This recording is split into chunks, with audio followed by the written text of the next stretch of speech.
Hola, ¿qué tal? Soy el psicólogo Omar Galarza y este es un nuevo video para el proyecto Psicoterapia y Bienestar.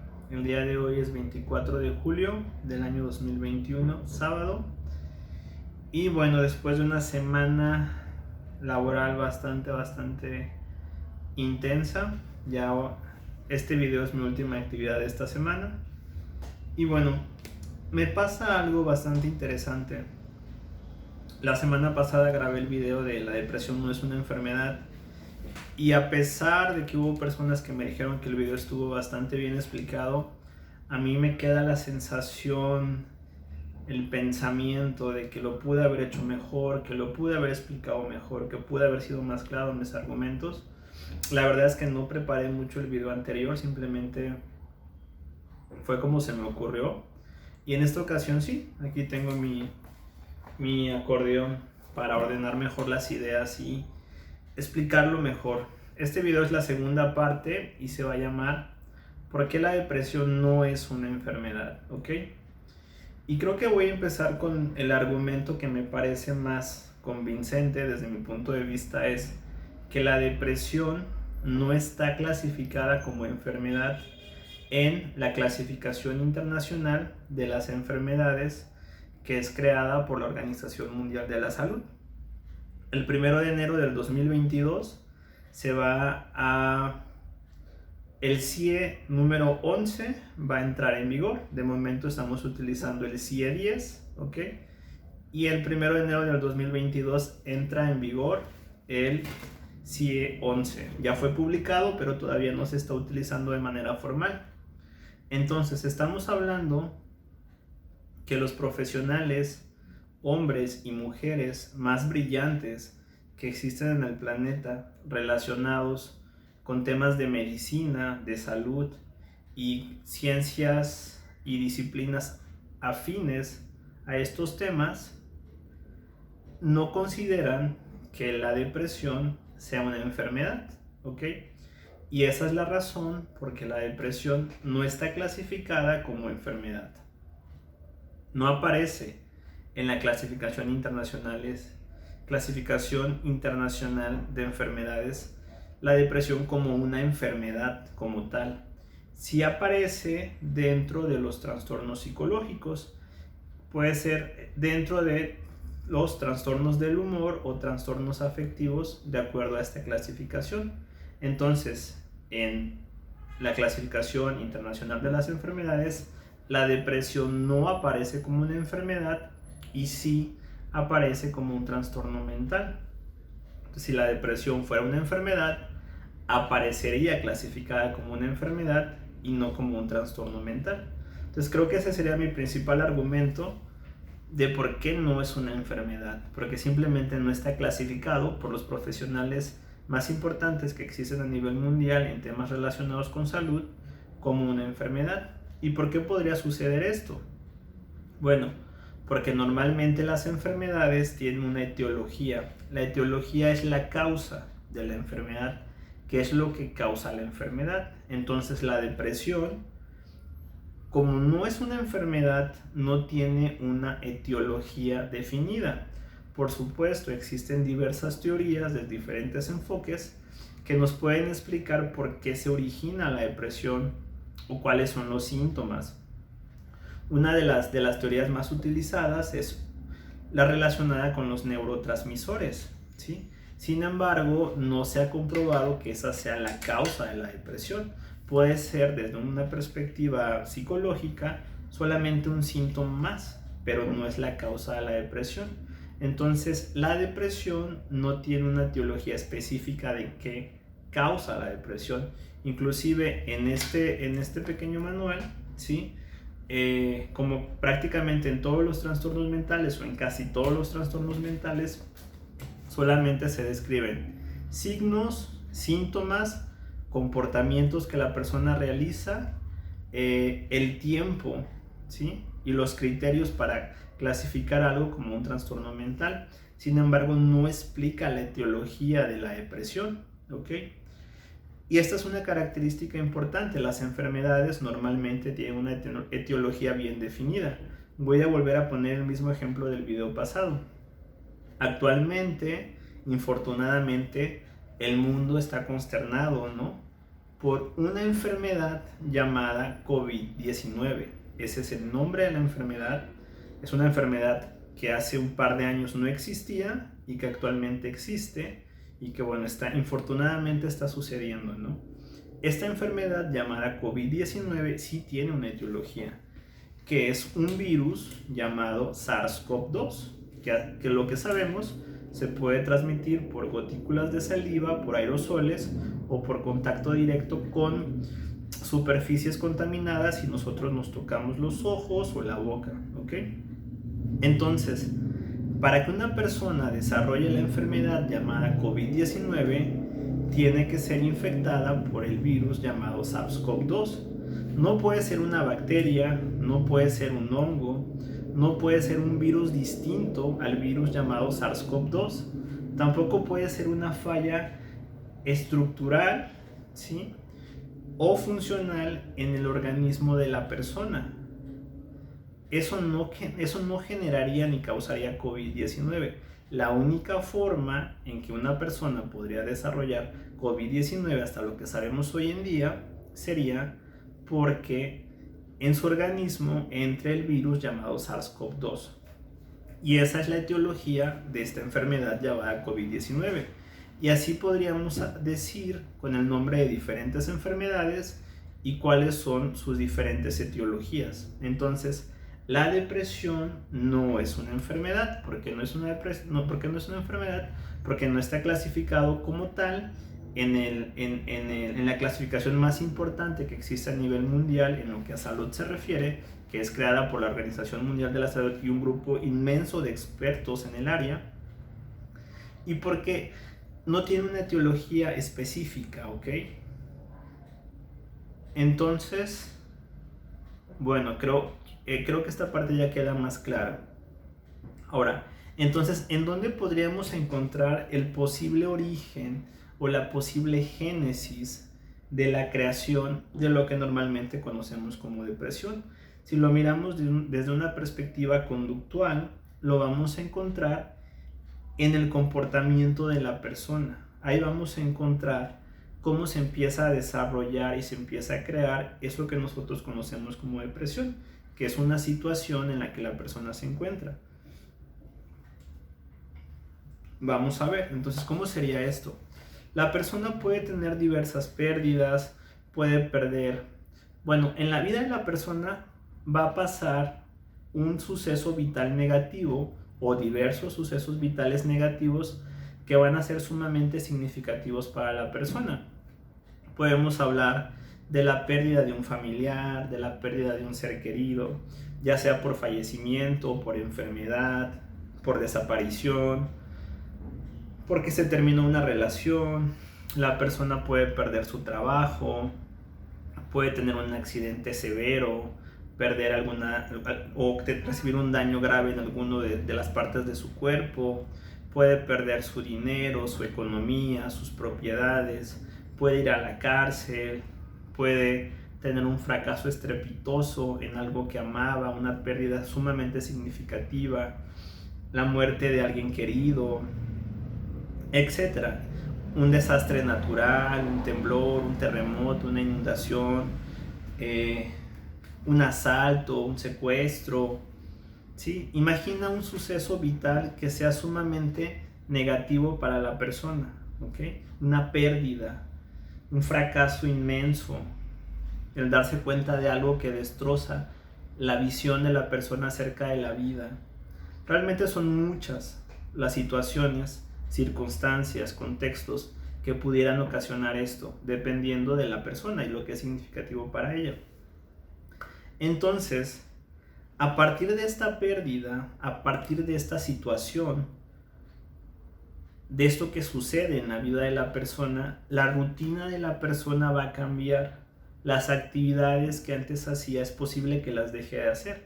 Entonces, una persona que tiene una pérdida importante pudiera pasar eso, pudiera que dejara de hacer las actividades que son importantes, de estar en contacto con las personas que ama, con sus intereses, hobbies, pasatiempos, sueños, metas, anhelos, ilusiones, objetivos, deseos, aspiraciones, ¿no? Entonces, cuando la persona deja de estar en contacto con las cosas que ama, con lo que es importante en su vida, valioso, significativo, ¿sí? Y ya no está en contacto con eso,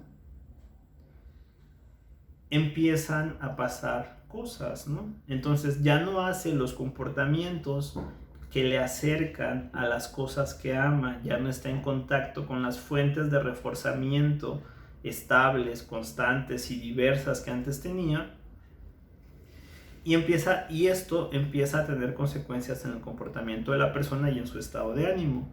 Entonces es posible que la persona deje de hacer las cosas que amaba, deje de estar en contacto con las cosas que eran importantes, de acercarse, de moverse, y empiece a desarrollar otro tipo de comportamientos de evitación, comportamientos de escape, comportamientos de seguridad, en los cuales la persona puede que pase mucho tiempo en su casa, pase mucho tiempo acostada, dormida, viendo televisión, jugando videojuegos. Puede hacer demasiados comportamientos distintos, pero tienen una característica, que esos comportamientos es posible que mientras los está realizando, está evitando cierto malestar emocional, cierto malestar psicológico, y al estar evitando eso hace que esos comportamientos se refuercen de manera negativa al eliminar los estímulos aversivos que pudieran ser pensamientos, emociones, sensaciones, impulsos, recuerdos o síntomas. Y al estar haciendo esto, su comportamiento se va a reforzar de manera negativa mediante la evitación o el escape de estímulos aversivos de personas, situaciones, circunstancias, objetos, estímulos, que para la persona son difíciles de manejar, y a corto plazo experimenta cierto alivio.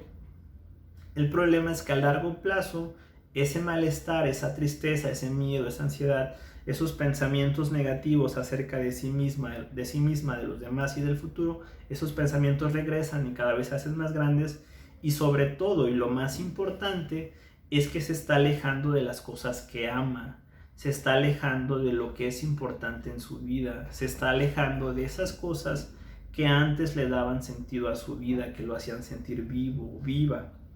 Y ese es el verdadero problema. La persona está perdiendo cosas, ¿sí? Está perdiendo reforzadores positivos, está perdiendo fuentes de reforzamiento positivo estables. Y entonces, cuando una persona pasa mucho tiempo del lado de la evitación, mucho tiempo de la evitación y del escape de emociones o pensamientos o situaciones o circunstancias difíciles, lo que está sucediendo es que su vida está del lado de la evitación, del lado del escape, y se está alejando de las cosas que ama, de las cosas que son importantes, de las cosas que son valiosas y significativas, cuestiones relacionadas a aspectos sociales, aspectos académicos, económicos, personales, familiares, afectivos, sexuales, intelectuales, académicos, profesionales, de entretenimiento, de pasatiempos, de hobbies, de disfrutar, de experimentar diferentes emociones. Entonces, cuando una persona pasa mucho tiempo de este lado, ¿qué es lo que va a suceder? Ahí es cuando aparecen los síntomas de los cuales nos habla el manual. ¿Okay? Si nosotros nos vamos a la parte del trastorno depresivo mayor, que la otra vez lo leí, encontramos una serie de síntomas o de criterios. Nos habla acerca de tristeza la mayor parte del tiempo, pérdida de interés por las actividades que antes disfrutaba, duerme mucho o no duerme, pérdida o subir de peso, pensamientos relacionados con la muerte, movimientos más lentos, dificultades para concentrarse, ¿sí? Entonces, esos síntomas de los que nos hablan los manuales diagnósticos serían un producto, ¿ok? Un producto del comportamiento de la persona. Los comportamientos de evitación, de escape o las conductas de seguridad que la persona mantiene durante un tiempo prolongado van a ser los que van a causar el conjunto de síntomas de los que hablan los manuales diagnósticos. Entonces, Si tuviéramos que buscar el origen de la depresión, no lo buscaríamos adentro del organismo de la persona, como la gente de psiquiatría lo ha hecho, que lo está buscando en los neurotransmisores, o lo está buscando en la genética, o lo está buscando en otras situaciones internas, ¿no? En algún órgano, en algún mal funcionamiento, sino desde una perspectiva conductual lo vamos a buscar en el ambiente de la persona, en las circunstancias de la persona, en el contexto vital y social en el que la persona está, y sobre todo lo encontraríamos en el comportamiento de la persona. Ahí lo podríamos encontrar en las cosas que la persona evita, escapa y cómo lo hace. Entonces, el origen de la depresión, el origen de lo que se conoce como depresión clínica, estaría en las circunstancias vitales de la persona, en los acontecimientos vitales negativos de la persona y cómo la persona responde a esos acontecimientos vitales mediante conductas de evitación, mediante conductas de escape de pensamientos, emociones, sensaciones, impulsos, recuerdos, personas, situaciones, circunstancias, contextos, lugares, estímulos, ¿sí? Entonces, si tú pasas mucho tiempo de tu vida en tu cama, en tu casa, acostado, durmiendo, y estás alejándote de las cosas que amas, de manera gradual y de manera sistemática, la vida cada vez va a ser más complicada y más difícil. Y es más probable que te sientas triste, que aparezcan pensamientos que la vida no tiene sentido. Entonces, claro, todos los comportamientos que la persona realiza son comportamientos que son, desde un punto de vista del análisis funcional de la conducta, funcionales en el contexto en el que está. Esos comportamientos le permiten a la persona adaptarse a su situación vital que está viviendo. Sin embargo, es muy probable que a largo plazo generen más problemas que soluciones.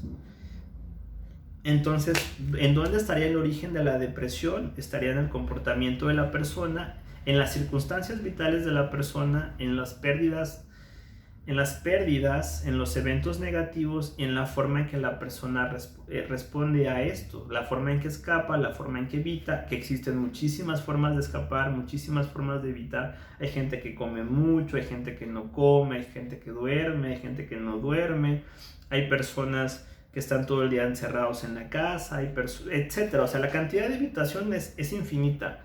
Los comportamientos topográficamente son diferentes, o sea, lo que la persona hace se ve distinto, pero funcionalmente sirven para lo mismo, para evitar o para escapar de estímulos aversivos. Entonces tendríamos que buscar eso. Entonces, esto que nos dicen los manuales, ¿sí?, del trastorno depresivo mayor, aquí solamente nos describe signos y síntomas y ciertos comportamientos. Pero para que, de acuerdo a este manual, para que una persona se pueda diagnosticar con depresión, tiene que pasar por lo menos 2 semanas con esos síntomas y cumplir 5 criterios o 5 puntos. Pero ¿cómo surge eso? Es lo que no nos dice esto. ¿Cómo surge? Bueno, a partir de un vital negativo. Entonces, el origen de la depresión sería en la forma en que la persona interactúa con su ambiente, en el comportamiento que tiene. Entonces, si lo podemos entender de esta forma, no podemos decir que la depresión es algo en lo que uno cae. O sea, no es como que vas caminando y de repente caes en depresión, sino que la depresión es algo que se va creando, se va desarrollando.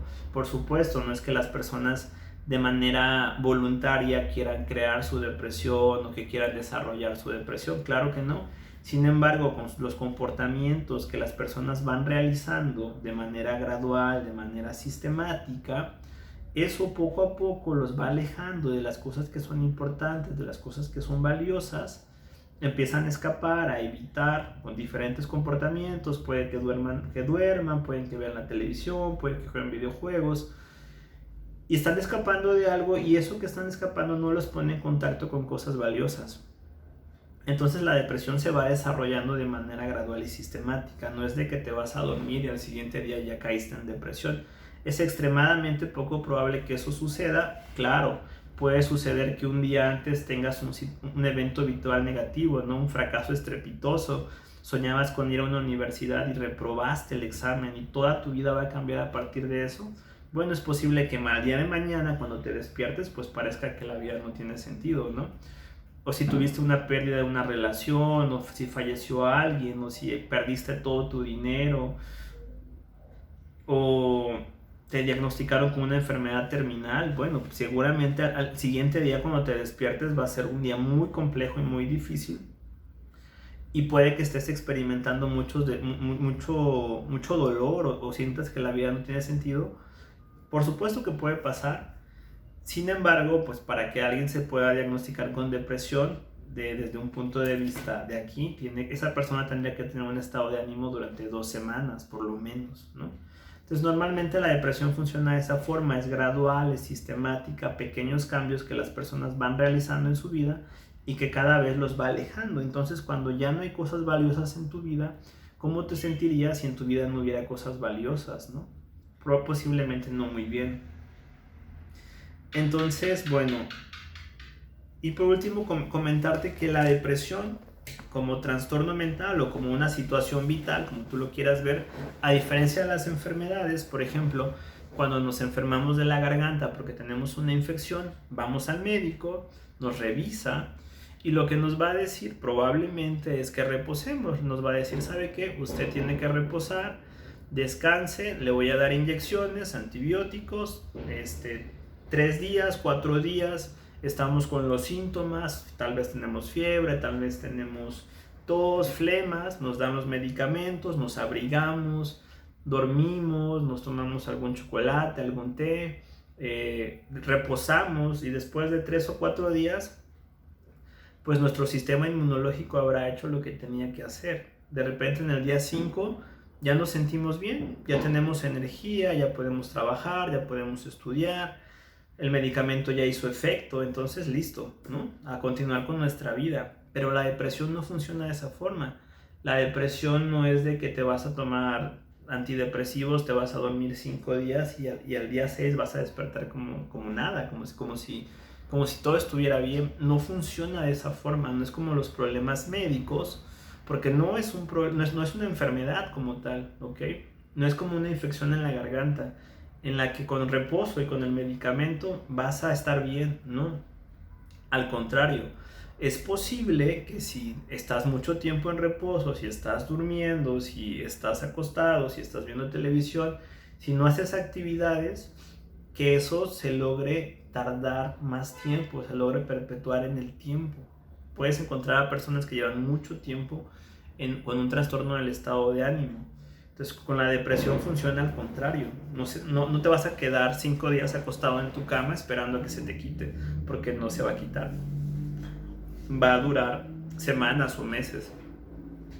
Y para salir de esa situación, pues lo adecuado es que asistas con un profesional. Por supuesto, yo te puedo ayudar. Si estás viendo este video, créeme, yo te puedo ayudar. Tengo la formación adecuada.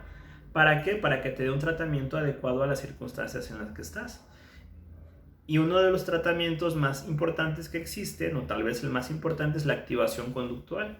Es que la persona empiece a realizar actividades de manera gradual y de manera sistemática, actividades que son importantes en su vida, que se conecte a las cosas que las personas aman, a sus valores, a las cualidades que valoran de la vida, y de manera gradual ir agendando actividades para, con esas actividades, ir cambiando el estado del ánimo a través del cambio del comportamiento.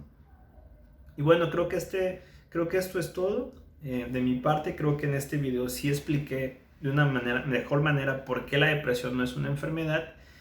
Y bueno, espero que te pueda ayudar este video, ¿ok? Entonces, si tú te encuentras en una situación de depresión, si de repente te parece que la vida ya no tiene sentido, pasas mucho tiempo dormido o dormida, ya no quieres salir de casa, pues créeme, existen soluciones, existen tratamientos muy eficaces, eficientes y efectivos para cambiar tu situación, y por supuesto que puedes cambiar tu vida y recuperar o regresar a ser el tipo de persona que eras antes de esta situación, o inclusive ser una mejor persona.